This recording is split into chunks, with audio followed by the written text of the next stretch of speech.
Hi, this is Emily, one of the tutors in the Jaguar Tutoring and Writing Center. Proper citation is critical to giving credit to the sources you use in your academic writing. Not only will proper citation lend authority to your work, but it will also help you avoid accusations of plagiarism. In this tutorial, I want to give you some basics about creating MLA citations for MLA 9. MLA stands for the Modern Language Association, and their citation style is the most commonly used in academia, so you are certain to encounter it sometime in your academic career. In academic writing, the term citation refers to all the bibliographic information about a resource that indicates who created it, where, and when.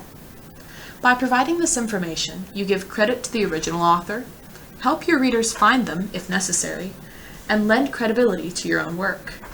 By the way, we call it bibliographic information because in the very old days, as in the Middle Ages, the only recorded sources of information were books, which were scarce and expensive.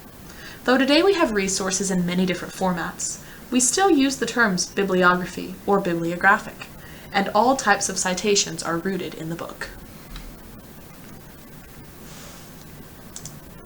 In-text citations, as the term implies, are placed within the text of your paper, near the information you're citing.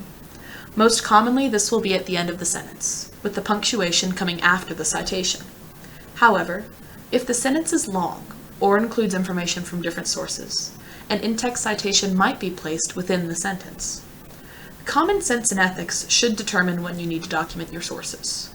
Always use an in-text citation after a direct quotation, and when you paraphrase or summarize information. When in doubt, provide an in-text citation.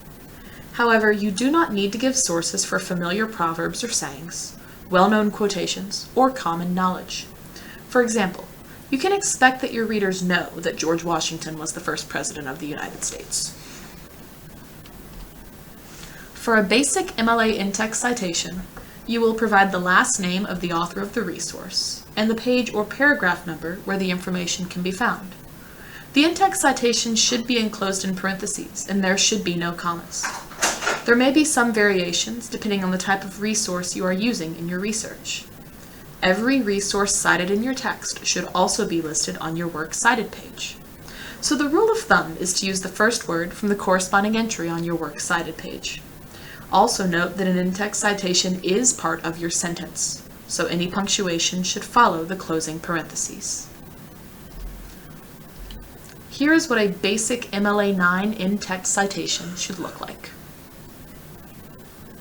And here's how it would look in a sentence. Note that if you mention the author's name in your text, you do not need to repeat it in the citation. That would be redundant. It is really that simple. But of course there are always variations. If there is no author, use a short version of the title of the resource or the name of the institution that created it. Remember, this should match the first word of the corresponding entry in your Works Cited page. Note that if there are 3 or more authors, you'll use the term et al. There is a period after the L in et al because it is short for et alia, which is Latin for and others. Also note that the only time you use a comma in an MLA 9 in-text citation is when you have more than one source from the same author. It's that simple. There may be variations of in-text citations, depending on the type of resource you're citing. For example, if you're citing a literary work, a sacred text, a film, a quotation, or multi-volume works, the in-text citation may look a little different. You can refer to a number of resources for help if you come across an unusual situation. You can access these by visiting the library or the library's website. Thanks for listening, and good luck with your paper.